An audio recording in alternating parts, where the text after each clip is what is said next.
इसका सवाल गौरदास जी दार्जिलिंग से। जी हरिवंश महाराज जी, दंडवत प्रणाम। महाराज जी, कैसे हरि नाम में रुचि आएगी?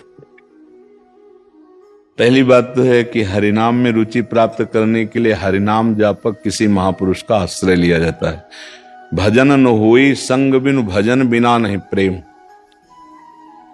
साधन को हरि भजन है कै सत्संग सहाय। यदि हमें नाम जापक साधु का संग मिल जाए, उसकी शरणागति मिल जाए और हम उसके आदेशानुसार चलें तो अविघ्न नाम हृदय में चलने लगेगा। जो मल विक्षेप आवरण है, बार बार विषयों का चिंतन होना, बार बार विषयों का आकर्षण होना भारी विक्षेप है नाम जापक में। मैं नाम जप कर रहा हूं, मैं बड़ा सतोगुणी हूं, मैं जितेंद्रिय हूं, ये अहंकार आवरण है। और पूर्व पाप से जो वासनाएं हो मल है, ये अनर्थ ऐसा बैठा हुआ है कि हमारे नाम में रुचि होने ही नहीं देता। तो साधु संग का मतलब है उनकी आज्ञा का पालन करना।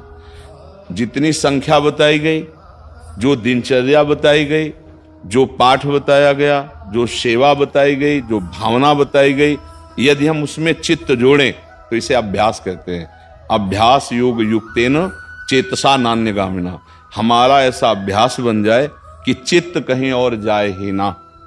तो ये अभ्यास के लिए रखा गया कि कभी हम श्री कृष्ण कथा सुन रहे हैं, कभी श्री कृष्ण कथा कह रहे हैं, कभी हम ठाकुर सेवा कर रहे हैं, कभी हम नाम कीर्तन कर रहे हैं, कभी नाम जप कर रहे हैं, कभी हम संत संग कर रहे हैं, कभी हम संत सेवा।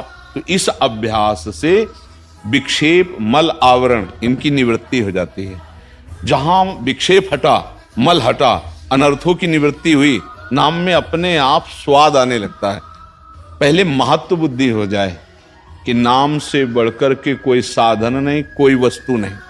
देखो, हम लोग कितना नाम को छोटा समझते हैं। अच्छा भोजन मिल गया, नाम छूट गया, तो भोजन बड़ा हुआ, नाम छूट गया ना। कोई मित्र मिला, बात कर रहे हैं तो नाम छूट गया, वो मित्र से बात, तो मित्र बड़ा हो गया ना। जबकि त्रिभुवन की राजलक्ष्मी देने पर भी जो आधे पल के लिए अपने प्रभु का नाम ना छोड़े, उसे कहते हैं भक्त, भागवत, महाभागवत। त्रिभुवन की राजलक्ष्मी देने पर भी आधे पल के लिए जो अपने आराध्य देव के नाम को न छोड़े, वो महाभागवत। तो पहली बात तो नाम जापक को चाहे कि किसी नाम जापक संत का आश्रय ले। दूसरी बात, जो आज्ञा हो उस पर चले। तीसरी बात, नाम की जगह हम भगवान को भी नहीं रखते। आप समझो, नाम हमको इतना गुरु प्रदत्त प्रिय होना चाहिए कि भगवान आ जाए, श्री कृष्ण चंद्र जी को कह दे नाम छोड़ो, हम तो आ ही गए, तो हम ये कह देंगे कि महाराज आप रुको या जाओ, पर हम नाम नहीं छोड़ सकते, क्योंकि गुरु ने जो नाम दिया उसी के बल से आप आए हैं। अब हम नाम नहीं छोड़, तो वो कभी आपको छोड़ नहीं सकते। जो नाम है वही कृष्ण है, जो कृष्ण है वही नाम है। ऐसा अभेद होते हुए भी नाम गुरु प्रदत्त जो इतना महिमाशाली कि भगवान को भी उस नाम के, यद्यपि अभेद है, यद्यपि उन्हीं की प्राप्ति है, पर वही आके कह दे नाम छोड़ दो, मैं तो मिल गया, तो उपासक नाम नहीं छोड़ेगा। ऐसा जिसको नाम प्रिय है तो भगवान उसके संग डोलते हैं, भगवान उसके साथ रहते हैं। जहां मेरा भक्त चरण रखे वहां रखूं मैं हाथ, पीछे पीछे मैं फिरूं कभी न छाड़ू साथ। क्योंकि नाम है तो नाम ही साथ है। नाम नामी अभेद होते हुए भी नाम हमारे लिए इतना महत्वपूर्ण हो जाए।